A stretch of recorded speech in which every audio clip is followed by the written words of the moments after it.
Hola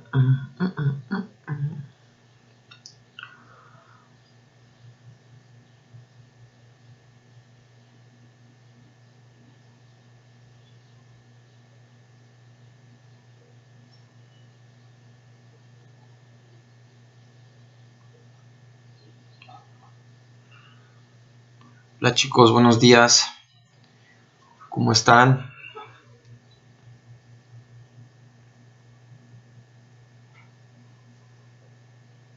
Buenos días, profe. Buenos días, profe. ¿Cómo les va? ¿Cómo les va? ¿Ya despertaron? ¿Bien? ¿O todavía no? Con sueño, ¿cómo está usted? Pues bien, igual con sueño. Bastante. Más por el frío, como que da más flojerita. Sí. La verdad es que sí, da bastante flojera, pero ¿qué le hacemos?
Vamos a darle unos minutitos, unos 2 minutitos más, a ver si se integra el resto.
Bueno, pues vamos a empezar.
Bien, nos habíamos quedado en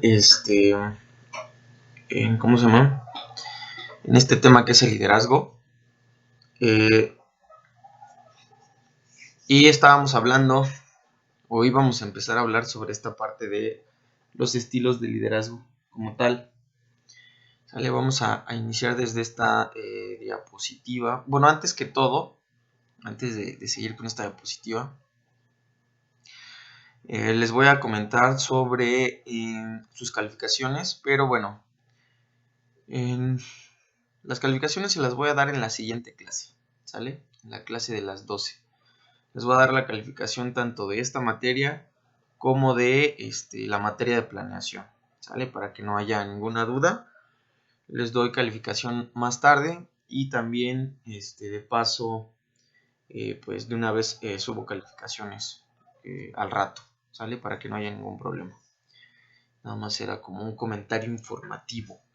Bien, entonces vamos a retomar desde esta parte de, ¿cómo se llama?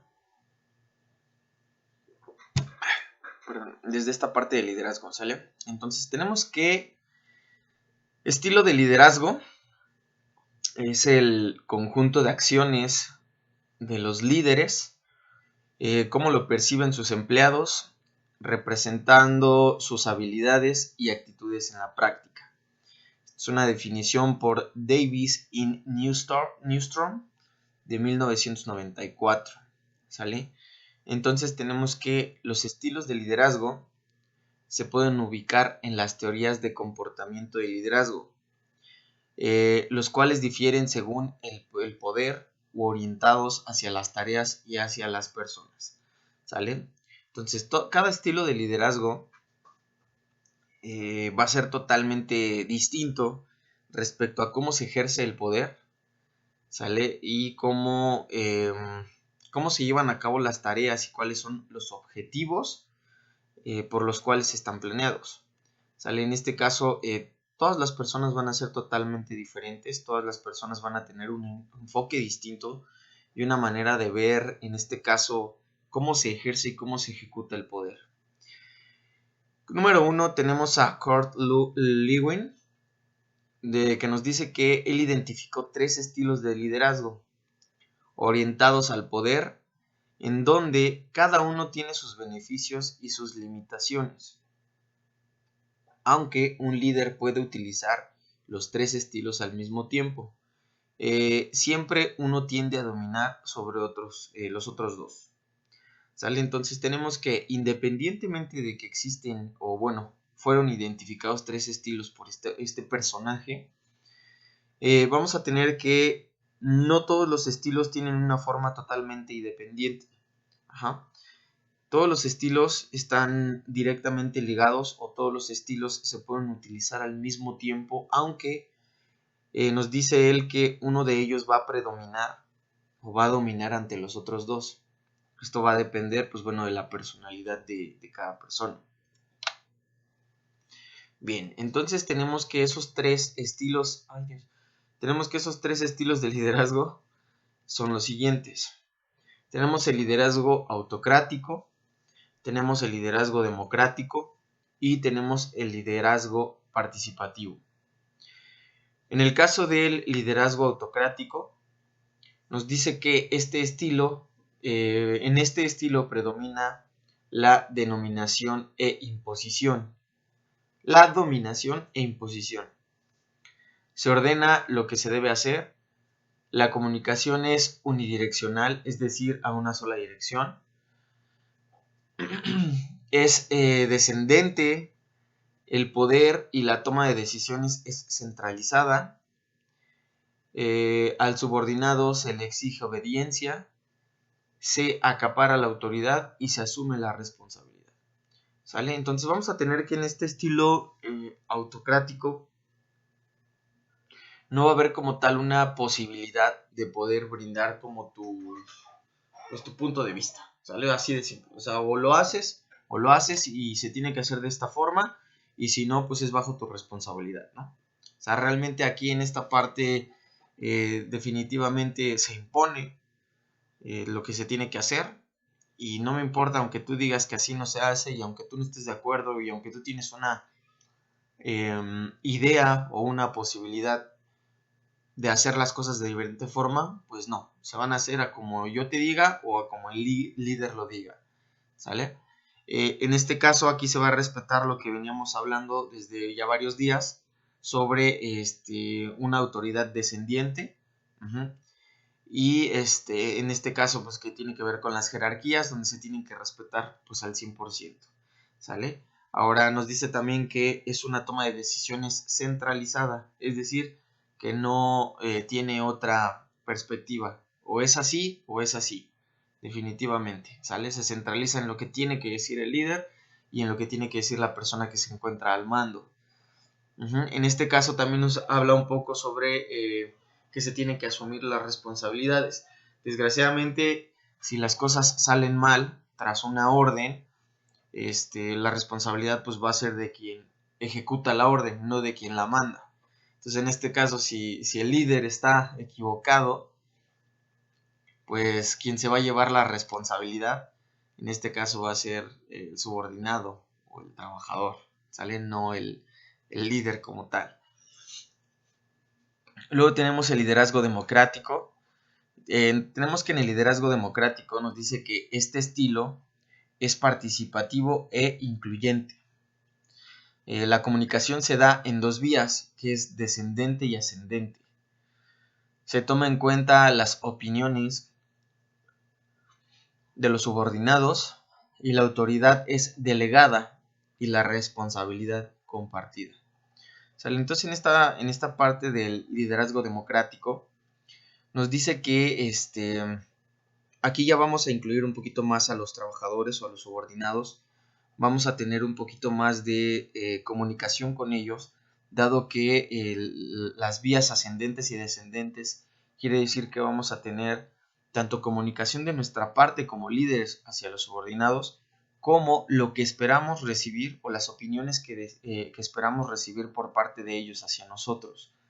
¿Sale? Este tipo de comunicación y este tipo de vías lo que nos van a tener es que va a existir una mejor o no una comunicación más efectiva, por así llamarlo. Vamos a compartir mejores puntos de vista, vamos a estar de acuerdo o no vamos a estar de acuerdo, lo que nos va a llevar a una toma de decisiones más asertiva. Por otro lado, en este caso también tenemos que la autoridad se tiene que delegar. Es decir, no únicamente tienes que mandar, no se trata únicamente de llegar y decirle al trabajador, tienes que hacer esto, y se hace de esta forma y punto. Delegar significa, o quiere decir, mejor dicho, que tienes que compartir la responsabilidad, ¿sale? Es decir, sí tienes que decirle al trabajador lo que tiene que hacer, pero tienes que hacerlo desde una perspectiva compartida. O sea, le tienes que compartir qué es lo que tiene que hacer, de qué forma, se lo tienes que recomendar de qué forma lo tiene que hacer, entre algunas otras cosas, y obviamente el trabajador va a tener el derecho de decir, ok, o sea, sí está bien lo que me estás diciendo, pero ¿qué te parece si lo hacemos de esta forma? O sea, sí, qué bien que tú me des estos puntos de vista, a lo mejor me parecen o no me parecen, pero yo opino que podría funcionar más de esta forma, ¿no? Entonces, por lo tanto, si salen bien o si salen mal las cosas, aquí sí existe una responsabilidad compartida porque ambos están dando su punto de vista y ambos están ejecutando de cierta forma las acciones requeridas. Luego tenemos el liderazgo participativo. En la parte del liderazgo participativo nos dice que es un estilo en el cual existe la libertad y responsabilidad individual como grupo, o bueno, grupal. Nos dice que el líder tiene la mínima participación supervisando a la distancia al subordinado y dejándolo en libertad de actuar conforme su criterio. Y responsabilidad. En este caso se delegan altas responsabilidades. ¿Sale? Vamos a tener que en esta parte del liderazgo participativo, antes que todo, el líder debe conocer perfectamente y debe evaluar de una forma muy inteligente a sus subordinados o a sus colaboradores. ¿Por qué? Cuando hablamos de un liderazgo participativo debemos tomar en cuenta que vamos a delegar responsabilidades, ¿sale? En este caso, no es que vayamos a delegar actividades, o sea, sí, pero no. En sí lo que vamos a delegar son responsabilidades. Y cuando tú delegas responsabilidades, quiere decir que el nivel de trabajo y de responsabilidad que va a tener, en este caso, el colaborador o el subordinado, va a ser aún más alta. En este caso, digo, si las cosas salen bien, obviamente, qué bueno, pero si las cosas salen mal, definitivamente, número 1, la culpa va a ser del subordinado, y número 2, obviamente la culpa va a ser tuya por delegar una responsabilidad a una persona que puede ser competente o en este caso hasta incompetente, lo que va a venir a afectar de manera directa a la empresa. Porque entonces ahí ya se va a venir a juzgar como tal al líder, porque entonces el líder no ha sabido no ha sabido ejecutar de forma correcta, digamos que su papel dentro de la organización, ¿sale? Entonces vamos a tener que en este caso, en el liderazgo participativo, digamos que el papel como más importante que va a tener el líder va a ser hasta cierto punto supervisar el trabajo de sus colaboradores. Pero eso no significa que tenga que estar pegado todo el tiempo revisando lo que están haciendo.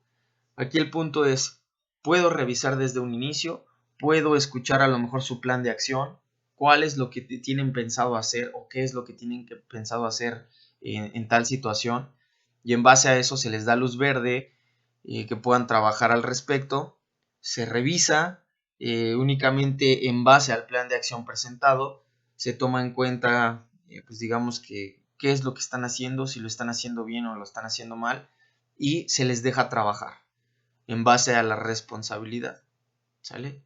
O sea, esto ya va más un poquito hacia la confianza, hacia la responsabilidad y de saber que tengo personas capaces que están realizando pues una actividad o algo en específico por lo cual puedan responder, ¿sale?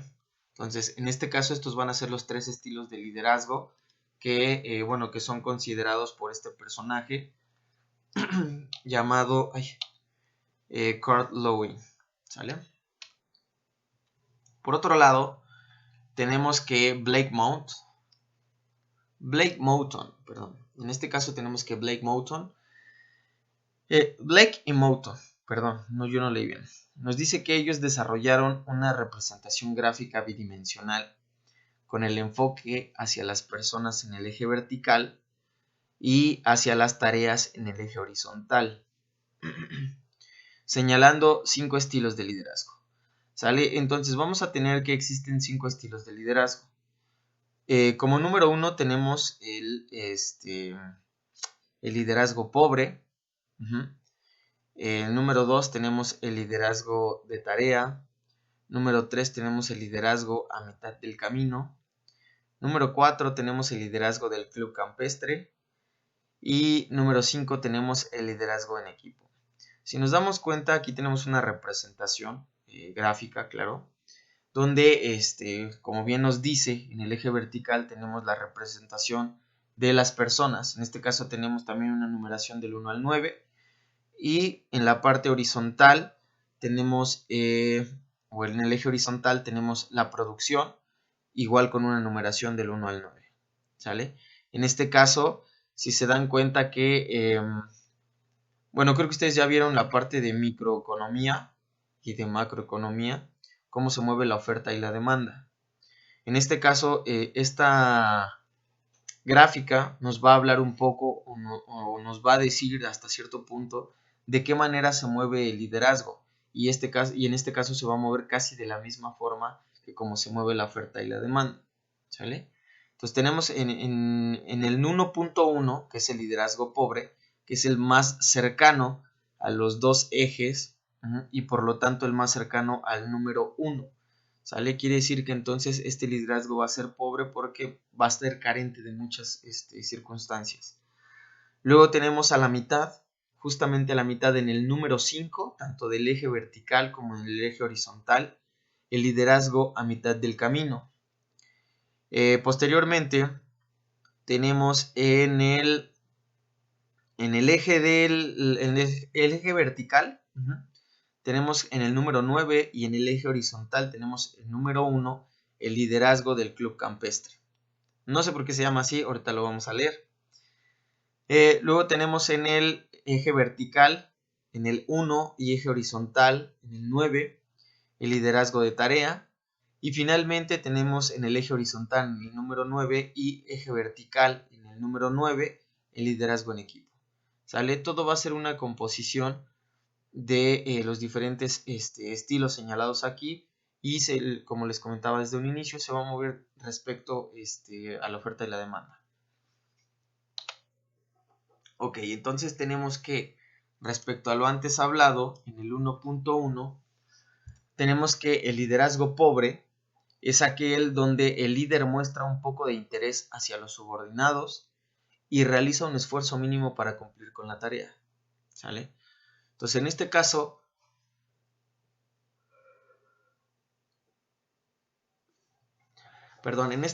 el estilo de liderazgo pobre es aquel donde el líder definitivamente pues va a estar como muy desapegado a los subordinados, ¿sale? O sea, en realidad no le interesa. No le interesa estar como formando parte de un grupo de trabajo. Realmente pues le vale estar al frente de los demás y su esfuerzo para cumplir con tareas es pues casi nada, ¿sale? O sea, la verdad es que es algo mínimo que es importante pues tomar en cuenta de que no es nada participativo con el resto de los trabajadores. Luego tenemos en el 9.1 el liderazgo hacia la tarea, donde nos dice que el líder muestra gran interés por la eficiencia de la tarea, pero poco interés por los subordinados. Es decir, en este estilo de liderazgo, o en este liderazgo, como tal, el líder va a estar más interesado en el resultado que por los subordinados. Ajá, y yo sé que a lo mejor algunos van a pensar, pues a final de cuentas, si se obtiene el resultado, pues llegamos a la meta, ¿no? Pero el punto no es ese. Estamos hablando en este caso de liderazgo. Para que un buen director, para que un buen jefe pueda tener o pueda ser llamado un buen jefe en este caso, debe, número uno, ser participativo con el resto de sus trabajadores o sus subordinados. Si no es una persona participativa, para la ejecución o el alcance de metas individuales funciona bien. Pero si se trata de una empresa, regularmente todos los objetivos se alcanzan por medio de, pues del trabajo en equipo. ¿Sale? Entonces sí es importante también tomar en cuenta eso. Que la poca falta de interés sobre el trabajo de los subordinados, pues la verdad deja mucho que desear como un líder. Tenemos en el 1.9 el liderazgo del club campestre, es el que les comentaba que no sabía cómo se manejaba, donde nos dice que el líder muestra gran interés por los subordinados, descuidando la eficiencia de la tarea. ¿Sale? Entonces vamos a tener en que lo que va a importar más es socializar. ¿Sale? Y en este caso no es que esté mal. El punto es que a veces somos tan influyentes en las personas que lo desaprovechamos. No tenemos esta parte de decir, ok, tengo tanta influencia en los demás, soy hasta cierto punto o muestro liderazgo con mis trabajadores, pero a lo mejor no sé llevar a un grupo de trabajo hacia objetivos principales, ¿sale? A lo mejor nosotros necesitamos ejecutar una tarea, necesitamos alcanzar un objetivo, no sé, en una semana, y a lo mejor mis intereses como líder están en otro ámbito, a lo mejor mis intereses es socializar y llevarlos de fiesta. Entonces hay que ser un poco coherente en ambas situaciones. 5.5 tenemos que el liderazgo a la mitad del camino, donde nos dice que el líder muestra una eficiencia de tarea satisfactoria y un interés satisfactorio de sus seguidores. ¿Sale? Ok, en este punto tenemos que el líder como tal va a cumplir como tal con las tareas que se le está pidiendo y al mismo tiempo muestra un interés por sus seguidores. Esto no quiere decir que esto lo esté ejecutando al 100% y que esté obteniendo resultados 100% visibles, ¿sale? O sea, realmente no. Aquí la situación es que, ok, sí muestras interés por ambas partes, pero estás como a mitad del camino, o sea, todavía te falta. Vas por buen camino, pero tienes que ser más positivo, tienes que echarle como más ganas en ambos sentidos, ¿no? Y finalmente tenemos el liderazgo en equipo, que es el 9.9, donde nos dice que el líder muestra un gran interés por la eficiencia de la tarea y al mismo tiempo gran interés por los subordinados. ¿Sale? Este es como el nivel óptimo, es el nivel óptimo de liderazgo, de trabajo en equipo, donde nos dice que realmente para mí y para la empresa es importante la eficiencia de la tarea o el alcance de los objetivos y las metas, y también es de gran interés el trato con los subordinados. Es decir, si yo tengo un buen trato, tengo una buena relación, tengo un buen trabajo en equipo, en este caso con los subordinados, por lo tanto el alcance de las tareas, de las metas, de los objetivos va a ser óptimo. O sea, que va a fluir por sí solo. Es una relación que va a existir por ambas partes y por lo tanto vamos a tener la obtención de objetivos específicos. Bien, por otro lado, tenemos un tema llamado Coaching and Mentoring. En esta parte nos dice que las empresas requieren un líder, o mejor dicho, las empresas requieren líderes que posean las habilidades para dirigir y no solo autoridad para mandar, por lo que debe ser una persona con una serie de aptitudes y actitudes que explique cómo deben ser las cosas y por qué. También deben ser motivadores y con una gran capacidad para transmitir entusiasmo, lo que permite al equipo valorar y aceptar el liderazgo sin reservas. Una forma de ejercer el liderazgo a través del mentoring o el coaching se trata de dos conceptos que suelen confundirse, pero que divergen en ciertos puntos. Bien, entonces vamos a tener que esta parte del coaching y del mentoring es una tendencia que ha estado en el mercado desde hace algunos años. Me atrevería a decir que ha estado de moda, ¿sale? Porque, por ejemplo, esta parte del coaching y mentoring, yo creo que ha de tener unos, así de moda al 100%, yo creo como unos 7 años más o menos, ¿sale? Porque ahorita ya en redes sociales, no sé, en internet, en todos lados, hasta, por ejemplo, si vas, no sé, si vas a Texcoco a caminar por el centro, no falta que veas un letrero que diga, coach, no sé, personal, con, no sé, referencias de, se me ocurre, tendencias empresariales, ¿no? O coaching para el mejoramiento de no sé qué tanto. O sea, ahorita ya como la tendencia y la moda del coaching está a todo lo que da. Y realmente hay muchas personas que, híjole, realmente no tienen como una profesión en sí, o no tienen como pues no sé, o sea, una profesión como tal, pero son coaches, ¿sale? Y eso es lo más chistoso de todo, ¿no? Que realmente hay muchos coaches que bueno, son coaches porque trabajaron con otro coach. Y es complicado y es a la vez un poco curioso. Pero bueno, así funciona esta parte del coaching, ¿no? Entonces vamos a tener que el coaching surge del ámbito deportivo, donde se observa que por la intervención de una persona que, si bien no jugaba, cambiaba el resultado individual y del equipo, y como tal esta persona era el entrenador o el coach. El coaching entonces era entrenar a otro o a otros.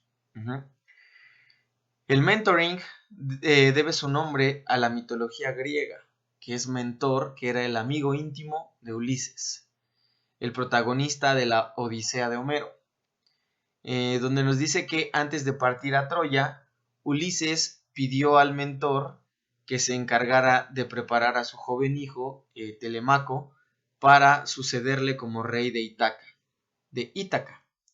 El mentor tuvo que ejercer de padre, maestro, modelo, consejero asequible y fiable, inspirador y estimulador de retos de método, que Telemaco se convirtiera en un rey sabio, bueno y prudente. ¿Sale? Esa es como tal la base de donde viene la palabra mentoring. Entonces nos dice que el mentoring es el proceso en el cual el mentor, que es como tal el maestro, contribuye con el aprendiz para que se desarrolle en todas sus potencialidades físicas, psicológicas, sociales, laborales, entre algunas otras cosas. ¿Sale? Entonces vamos a tener que esta parte del coaching y el mentoring van a estar encaminadas, o sea, van a trabajar casi de la mano, pero sí existe una diferencia entre ellos. ¿Sale? Porque el coaching como tal es entrenar a uno o a otros. Eso es así, de simple, solo es entrenarlo. Y en este caso el mentoring como tal tiene que ser, tienes que actuar como maestro y tienes que apoyar a que desarrolle no solo actividades físicas o cualidades físicas, sino a que desarrolle los aspectos físicos, psicológicos, sociales, laborales, entre algunos otros que conllevan un todo, ¿sale? Entonces es guiarlo, o sea, sí es enseñarlo, entrenarlo, pero también es guiarlo para que pueda ejecutarlo de una buena forma, ¿sale? Entonces en este caso, de esa forma va a funcionar esta parte del coaching y del mentoring.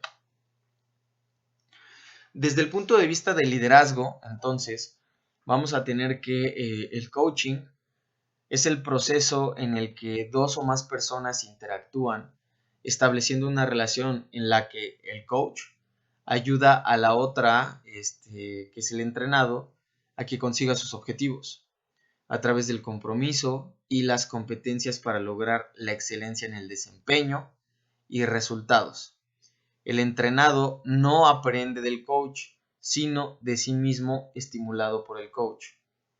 Por otro lado, el mentoring tenemos que es el proceso en el cual una persona, que es el mentor, ayuda a la otra, que es el mentorizado, a experimentar un crecimiento profesional a través del aprendizaje, a través de los consejos, información o guía que hacen a una persona que tiene conocimiento, experiencia y habilidades en beneficio del desarrollo de otra persona. ¿Sale? Entonces, vamos a tener que estas dos trabajando en uno solo. Es vuelvo a repetir, es una tendencia muy fuerte en la parte empresarial. ¿Sale? En este caso, este tipo de liderazgo como tal, donde se ejerce el coaching y el mentoring, se utiliza mucho en las empresas multinivel, ¿sale? Estamos se utiliza demasiado en este tipo de empresas. Por ejemplo, hay una empresa, o bueno, cuando se abrió la parte de las telecomunicaciones en México, estamos hablando desde hace como 5 años, yo creo, que se abrió la nueva, o bueno, se llevó a cabo la nueva, ¿cómo se llama? La nueva ley de telecomunicaciones en México. Vino a abrirse el mercado en muchos aspectos, uno de ellos el mercado de la telefonía. Cuando se abrió el mercado de la telefonía, anteriormente únicamente había pocas empresas telefónicas móviles en México. Por ejemplo, teníamos a Telcel, teníamos a Movistar, teníamos a lo mejor a AT&T como tal, bueno, en la parte de Yusacell, y entre algunas otras empresas como Unifón, por ejemplo. Pero con la entrada bueno, con esta parte de las telecomunicaciones entraron otras nuevas empresas. Por ejemplo, entró, creo que T-Mobile, entró como tal de lleno, ¿cómo se llama? AT&T, pero ya como tal la empresa entró, ay, no sé, entraron como 6 empresas más de telecomunicaciones en México, hablando desde el ramo de la telefonía. Y algunas de ellas funcionaban como empresas multinivel. Por ejemplo, a comparación de Telcel, Movistar y todas esas donde sí tienen sus trabajadores y todo el rollo, en el caso de las empresas nuevas que entraron a México, entraron varias multinivel. donde su principal mercadotecnia o su principal objeto de trabajo era literal atraparte. O sea, hacían sus famosas reuniones donde invitaban a personas y les decían así como de, a ver, pues mira, yo soy de tal empresa de telefonía y nosotros podemos ser una empresa exitosa y pues mira, realmente funciona de esta forma porque tenemos que hacer esto y si tú vendes tantos puedes tener un ingreso de tanto y por lo tanto bla, bla, bla, bla, bla. ¿Sale? O sea, como tal, es un estilo de multinivel cómo se manejaban estas empresas, pero lo manejaban desde la parte del coaching y del mentoring, porque pues obviamente te alentaban y te decían, no, es que tú puedes generar tanto dinero y si le echas ganas puedes ganar hasta, no sé, 5,000 pesos a la semana, ¿no? Pero pues debes de tener a tus clientes y tus clientes te deben de ayudar a crecer y no sé qué. Pero al mismo tiempo el mentor te decía que pues si lo hacías y te daba consejos para hacerlo y que realizaras tú también juntas para tener trabajadores, etcétera.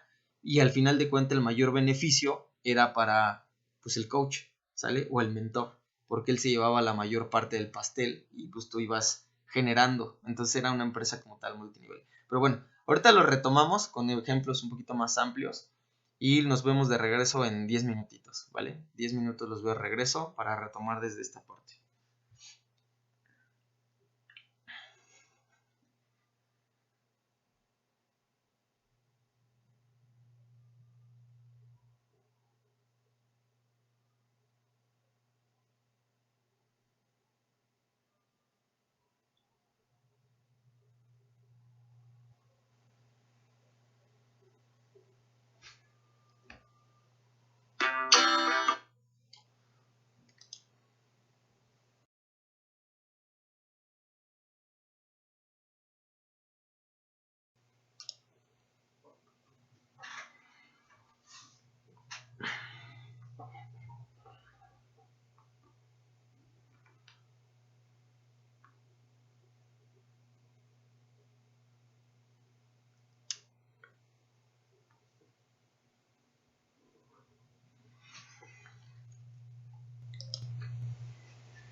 Vamos a darle unos 2 minutitos que se integren los demás.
Bien, vamos a seguir.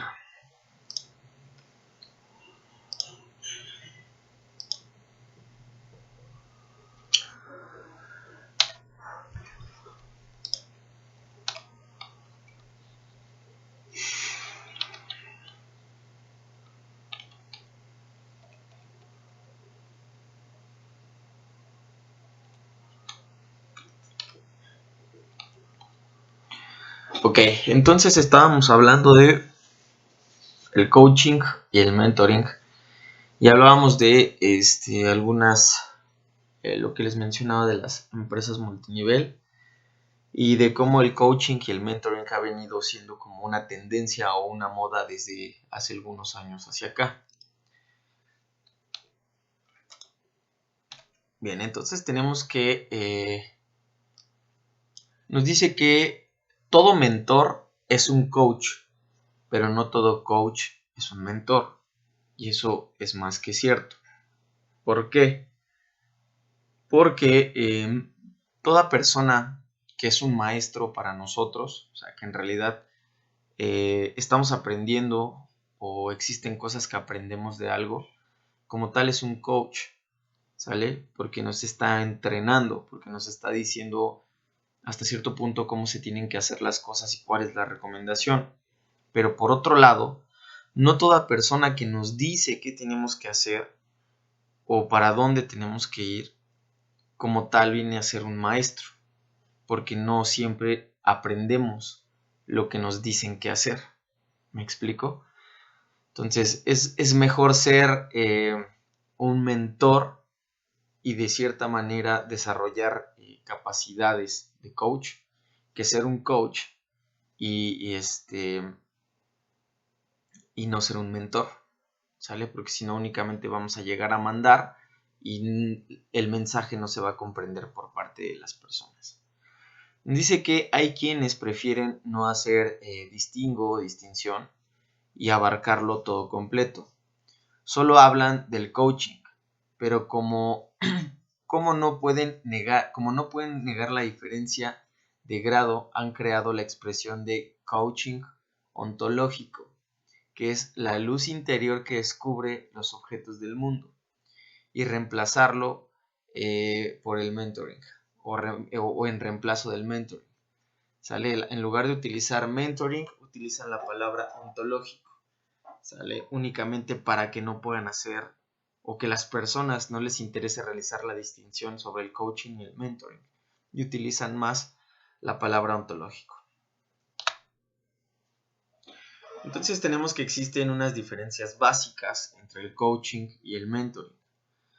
Nos dice que el coach se comporta como un entrenador en lo cotidiano para ayudar a mejorar mediante la práctica las habilidades y destrezas necesarias para un correcto desempeño de responsabilidades. Por otro lado, tenemos que el mentor se enfoca al desarrollo profesional en horizonte temporal superior al día a día, observando las fases de evolución que debe ir haciendo y estando disponible para orientarle, pero sin llegar a decidir por él, ¿sale? Entonces, en pocas palabras, el mentor se va a enfocar en el desarrollo profesional de las personas o en el desarrollo como tal de las personas, dependiendo del ámbito en donde se esté ocupando al mentor. Y como tal, el coach lo único que te va a ayudar es, sí, ok, te voy a ayudar a mejorar, pero es mediante la práctica, mediante el desarrollo de las destrezas para tener un correcto desempeño. Eso es como lo único. O sea, para que hagas bien las cosas, ¿sale? Entonces, pues, estas son como las diferencias que van a existir entre el coaching y el mentoring. Por otro lado, nos dice que el trabajo de coaching como de mentoring tiene 4 etapas ineludibles a desarrollar. Estas 4 etapas son las siguientes. Número 1, tenemos que se debe determinar cuál es el fin que se persigue desarrollando sesiones de trabajo individuales y estructuradas, con el propósito de potenciar el crecimiento. Número 2, tenemos que establecer el contrato de colaboración, definir metas, guiar el esfuerzo, apoyándose de las técnicas de comunicación, revisar los progresos analizando dificultades e impulsar el autodesarrollo de las personas. En el número 3 tenemos que se debe identificar las competencias que se desean desarrollar como coach o mentor. Es necesario conocerlas e identificarlas para poder apoyar a las personas. Y número 4, tenemos que no perder de vista las fases en la evolución en la relación del coach-mentor con el tutelado. Estas fases denominadas temprana, mediana, avanzada y de madurez tienen objetivos concretos para conseguir como síntoma de evolución. En este caso, generar la base de confianza de mutua necesaria, la fluidez y la calidad del diálogo informativo, la autoevaluación de estrategias y motivación para plantearse nuevos retos y nuevos cambios. ¿Sale? Entonces vamos a tener que, en este caso, todas estas etapas que se pueden tomar en cuenta en cuanto al coaching y al mentoring, van a ser etapas que van dirigidas directamente hacia la persona como tal, o en este caso, vamos a llamarle colaborador. Van a ir dirigidas directamente hacia el colaborador. Entonces vamos a tener que todas estas, estas dos, el coaching y mentoring, van a ir encaminadas como tal al desarrollo del individuo, ¿sale? O sea, hablemos de crecimiento, hablemos de desarrollo, hablemos de a lo mejor, no sé, una comunicación efectiva, hablemos a lo mejor de, no sé, de evolución en varios aspectos personales de la persona. En este caso, que tiene que ver con la fluidez de expresión, que tiene que ver con su capacidad de diálogo, que tiene que ver con su autoevaluación, entre algunas otras cosas, ¿sale? Nos dice entonces que el coaching como el mentoring son un estilo de liderazgo ejercido por los gerentes, directivos o administrativos de una organización, en el cual consiste en desarrollar a los empleados sus habilidades y fortalezas y alinearlas, de acuerdo a sus aspiraciones profesionales y personales, basado en la confianza orientada al logro, en donde el líder brinda una formación y una retroalimentación continua, que de tal manera que ésta esté aprendiendo y mejorando constantemente. Y de la misma forma se compromete al colaborador para realizar alguna tarea o alguna labor. ¿Sale? Esto es lo más básico, ¿sale? Por ejemplo, existen empresas que no son necesariamente multinivel, sino empresas que esta es como su metodología, esta es su base de trabajo. Ajá. O sea, ellos tienen, por ejemplo, regularmente esto funciona mucho en el área de ventas. Ajá. Hablemos de cualquier producto o de cualquier servicio. Ajá. Cuando realmente las empresas se enfocan en el coaching y en el mentoring, ellos se enfocan realmente en la parte de las ventas.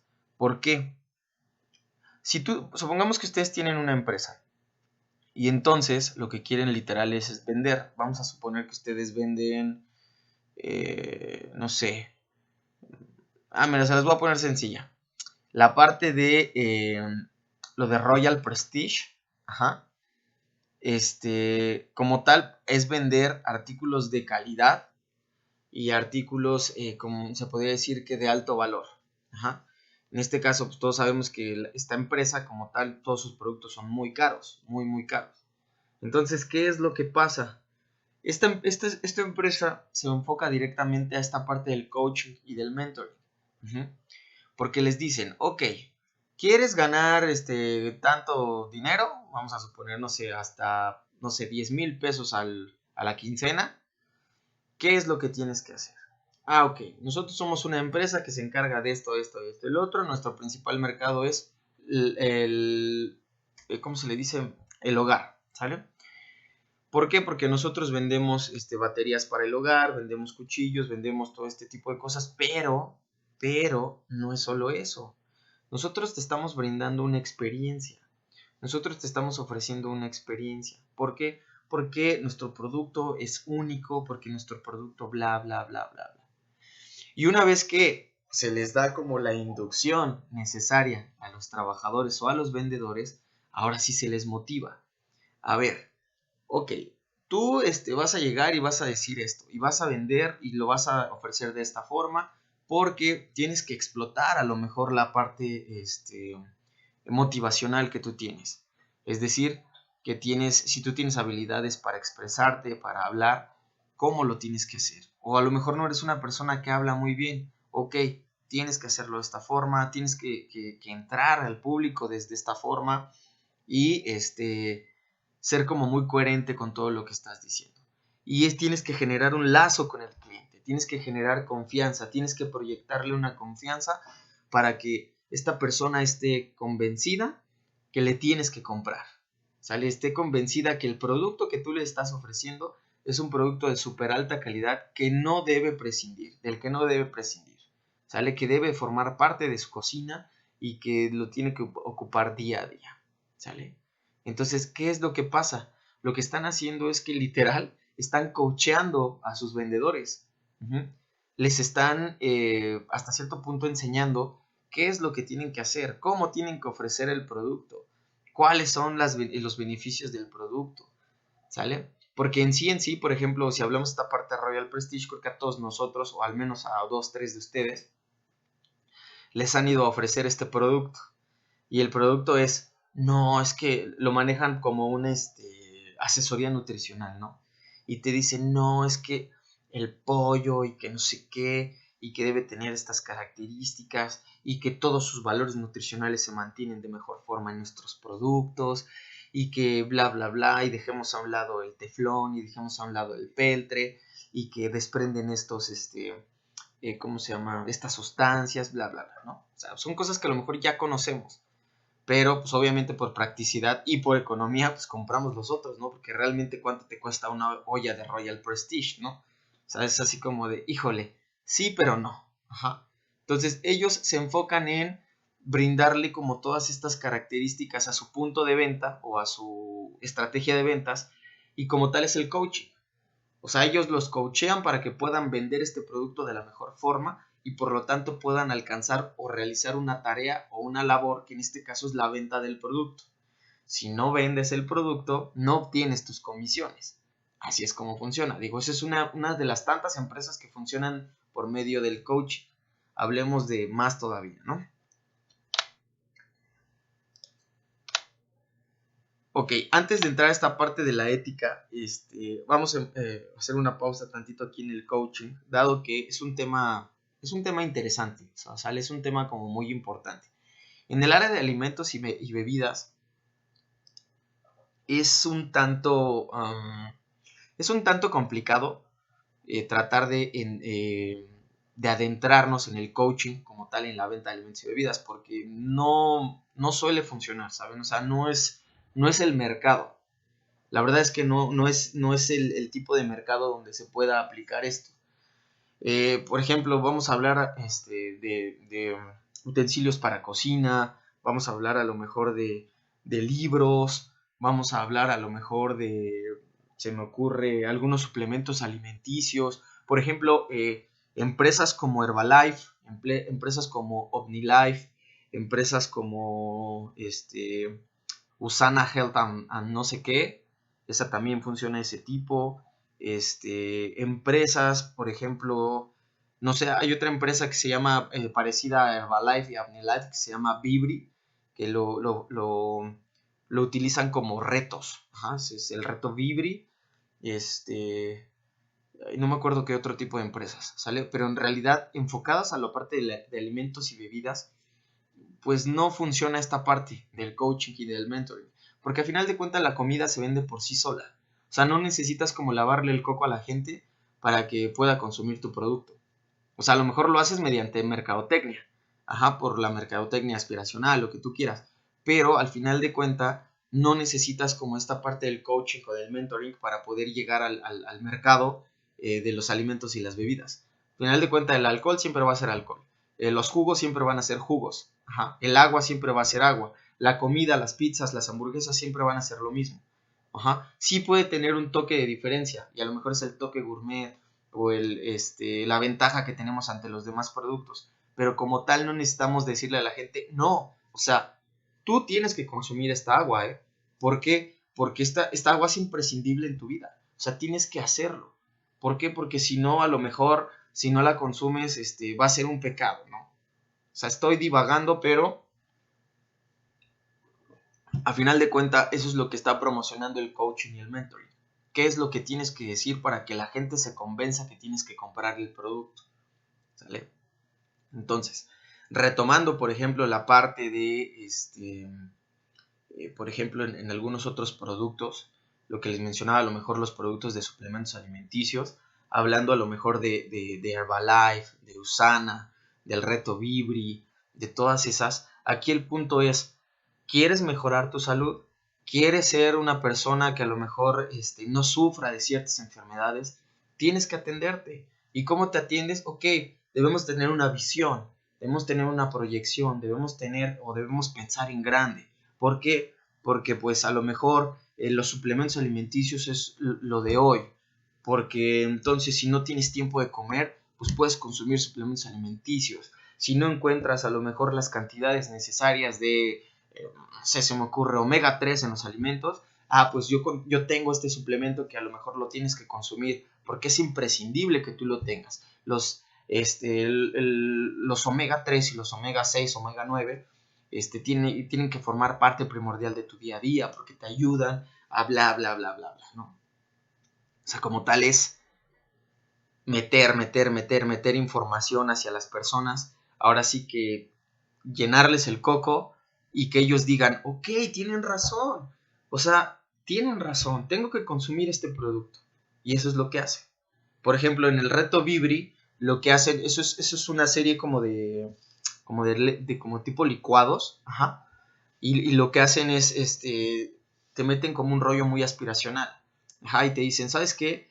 Pues mira, tú como vendedor de Vibri, lo que tienes que hacer es que tienes que ofrecer el producto. Ah, pero antes de eso tienes que comprar como tu paquete básico. Y te dicen, ¿sabes qué? Tu paquete básico a ti, por ser vendedor nuevo, te va a costar, si no mal recuerdo, alguna vez me dijeron que costaba, creo que como 6,000 pesos, por ahí así. Entre 5,000 y 6,000 pesos. Es como tu primera inversión para poder entrar y ser vendedor de la marca.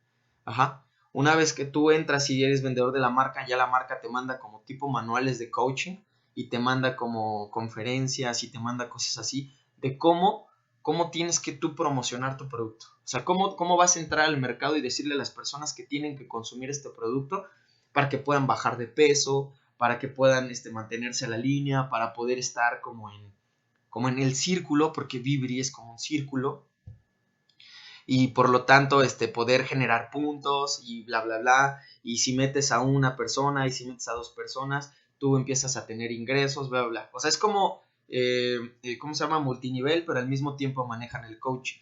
O sea, este rollo de cómo se manejan estas empresas es interesante, pero a veces es muy envolvente y no es conveniente para todos. O sea, es chistoso, pero realmente no es conveniente para todos. Es conveniente para los que cuando se empezó a formar, digamos, la empresa, pues obviamente agarraron hueso y dijeron, empezaron a promocionar y a meter gente, y es conveniente para ellos porque como es multinivel, obviamente ganan más los que van metiendo más personas y obviamente pues los que van al último, que se vuelve más complicado meter más personas, pues van ganando literalmente menos, ¿no? Entonces, así funciona esta parte del coaching.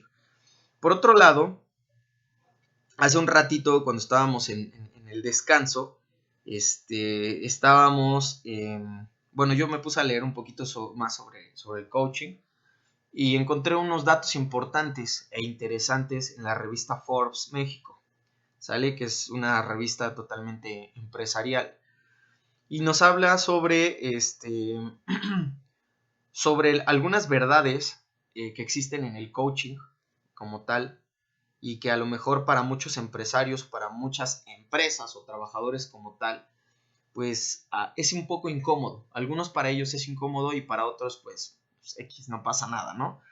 Entonces tenemos que existen verdades que son cómodas o incómodas para algunos otros, pero bueno, en este caso es lo bueno y lo malo que se conoce el coaching. ¿Por qué les estoy compartiendo esto? Porque a veces nosotros creemos o nos cegamos ante ciertas empresas o ante ciertos lugares, porque su manera de compartir el coaching es verlo como el éxito, ¿no? O sea, por ejemplo, en la parte de Usana se basa mucho en la parte del éxito, de tu éxito personal, ¿no? Que tienes que ser así como, wow, la persona súper emprendedora y debes de tener éxito en todos los aspectos de la vida. Ah, eso sí, pero compartir tu éxito con los productos que promueve Usana, ¿no? Te dicen así como de, o sea, quieres ser exitoso y te dan así como, ¿cómo se les dicen? Como conferencias y te invitan a conferencias donde te hablan de éxito, el éxito en las ventas, el éxito en esto, el éxito en el otro. Sí, ok, éxito, pero éxito ¿para quién? O sea, ese es el punto, ¿no? Sí está padre, ¿no? Que te llenen la mente, que te digan, tú puedes ser una persona súper emprendedora y puedes ser una persona súper exitosa, obviamente tomando en cuenta los productos de la marca. Pero, vuelvo a repetir, o sea, ¿exitoso para quién? ¿Sale? Porque, vuelvo a repetir, desde el punto de vista de los beneficios que vas a obtener con las empresas, pues los beneficios son para algunos pocos. Realmente esta parte del coaching que le estás compartiendo a todos tus colaboradores es para que ellos vendan más y tú ganes más. O sea, porque a final de cuentas el hecho de que tú vendas más, tú como colaborador de cierto nivel, vendas o metas a más integrantes, final de cuentas, ok, tú sí vas a recibir un beneficio, pero ese beneficio es mínimo a lo que están recibiendo los que están más allá. Ajá, los que están dando como tal las conferencias, los que te están diciendo, vamos, tú puedes, porque ellos están recibiendo todo el beneficio completo de la chamba que tú te estás aventando, ¿sale? Entonces, bueno, como número 1 nos dice entonces en esta parte de la revista Forbes, Nos dice que la gente en general no sabe qué es el coaching y cree que cualquiera que ayuda a otro es un coach en algo. Confunden la asesoría, la mentoría, la consultoría y la terapia con el coaching, y cada una de ellas tiene su diferencia. Eso es un punto muy importante. No toda persona que te aliente o que te diga qué tienes que hacer definitivamente es un coach.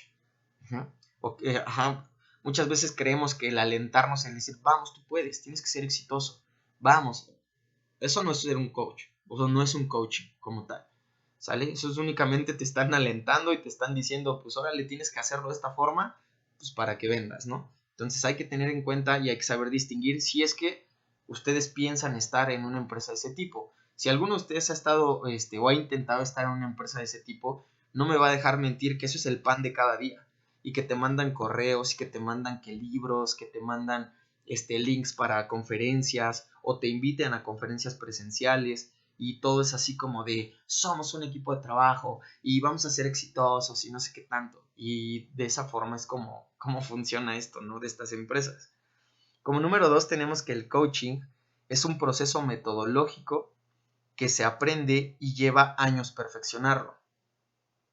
Como bien dice el dicho, la práctica hace al maestro y su perfeccionamiento implica horas de actividad. El coach genera preguntas puntuales, trabaja con la mente, los significados, las creencias, las actitudes, los comportamientos y las acciones de las personas para que ejecuten lo que requieren y así logren lo que nunca han hecho. ¿Sale? Este punto es muy importante. Aquí nos dice palabras clave. Por ejemplo, nos dice que el coach debe trabajar con las creencias, con las actitudes, comportamientos, acciones de las personas, trabaja con la mente, entre algunas otras cosas. Ahora yo les pregunto, si es que ustedes han estado en una empresa multinivel, ¿qué tanta relación tiene el famoso coach o el famoso expositor con las personas?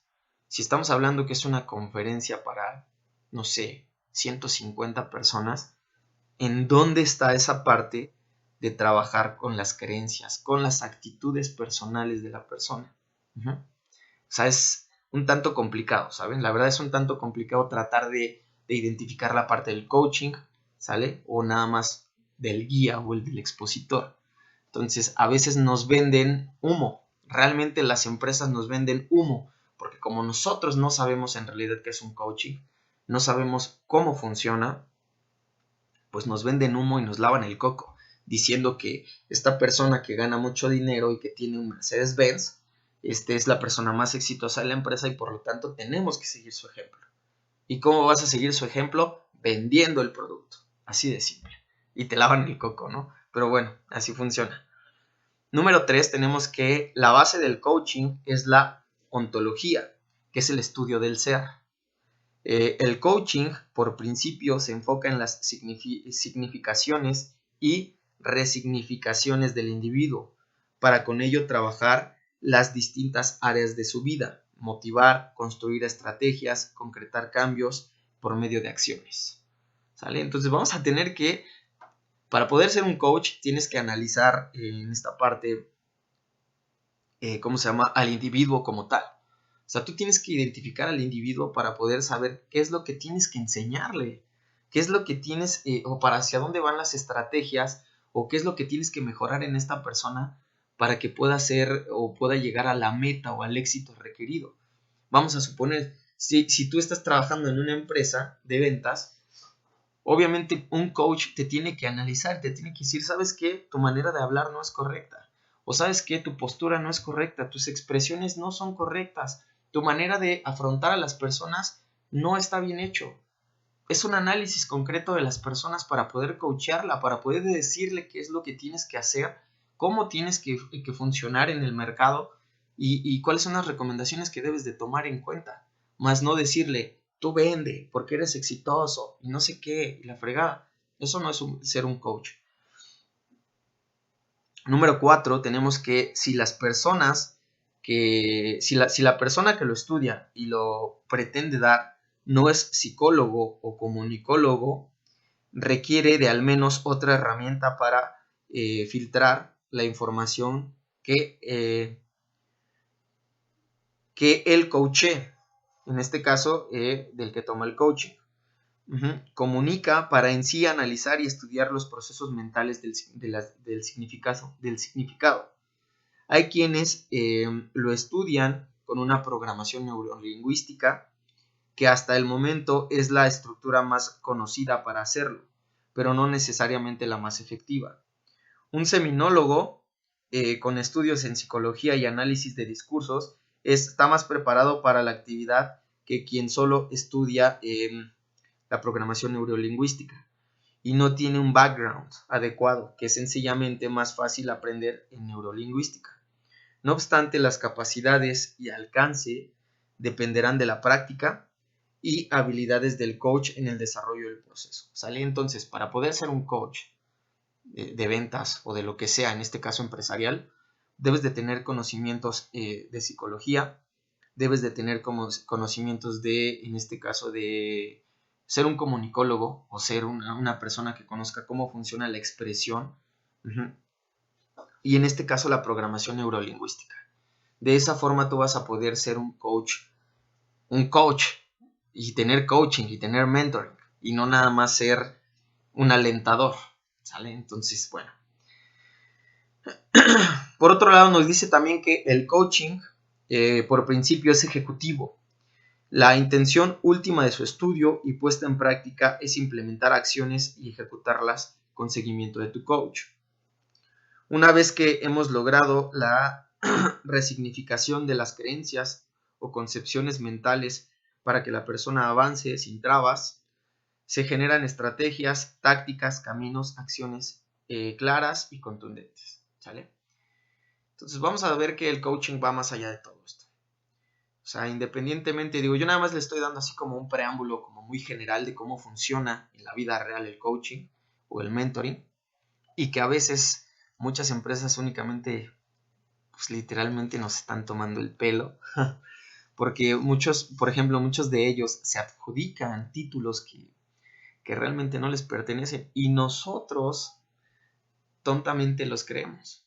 O sea, nosotros a veces sí es así como de, no es que mi coach me dijo que tengo que tener una mente positiva, o mi coach me dijo que tengo que pensar en grande y pensar en el éxito para poder alcanzarlo. Ah, ok. ¿Sale? Híjole, es complicado la forma en cómo a veces estas empresas le lavan el coco a la gente. O sea, es curioso. O sea, es cuestión también de análisis personal y cómo percibimos los mensajes por parte de otras personas. Pero bueno, vamos a dejarle nada más hasta aquí en esta parte del coaching y del mentoring, porque si no, híjole, esto se puede alargar demasiado. Bien, vamos con esta parte que es liderazgo y ética profesional. ¿Sale? Primero que, antes que todo, vamos a hablar de la parte de la ética. ¿Sale? Nos dice entonces que a lo largo de la historia, grandes filósofos y pensadores han dado diversas definiciones de lo que significa ética. Primero tenemos que la ética proviene del griego ethos, cuyo significado es carácter. Tiene como objeto de estudio la moral y la acción humana. Nos dice entonces que...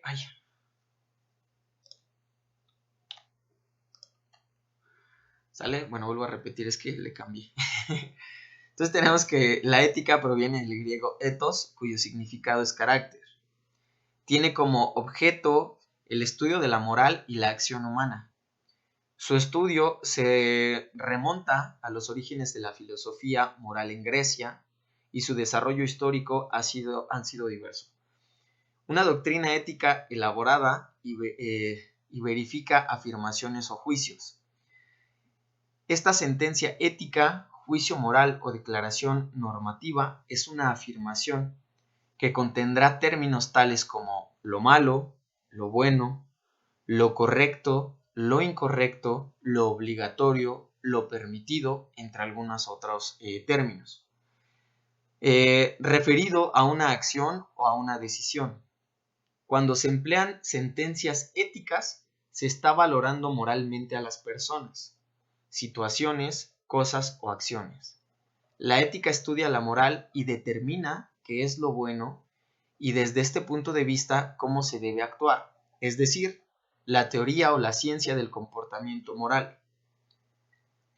O bien también podemos definir a la ética como la ciencia que a través de la razón emite juicios y se explican los fenómenos de conducta humana fundamentados siempre los orígenes y las causas de las cosas. Ok, antes que todo, antes de entrar con la parte de la relación que existe de liderazgo y la ética profesional, se tenía que definir esta parte de la ética. Entonces vamos a tener que la ética nos va a dictar o nos va a decir específicamente el estudio de la moral, ¿sale? Es decir, si estamos haciendo bien las cosas o malas cosas, o si el acto como tal que nosotros estamos ejecutando es visto como bueno o es visto como malo, correcto o incorrecto, pero todo desde el punto de vista de nuestro carácter, ¿sale? De nuestra forma de entender las cosas. Así es como va a funcionar, digamos que a grandes rasgos, la ética. Bien, entonces tenemos que esta es una ciencia práctica y normativa que estudia racionalmente la bondad y la maldad de los actos humanos, ¿sale? Todo esto lo estamos como aclarando y lo estamos viendo para ver cómo funciona entonces en la parte del liderazgo. Estamos hablando entonces que nos habla de los actos humanos. Y entonces vamos a verlo reflejado directamente en cómo nos comportamos con las personas desde el punto de vista del liderazgo.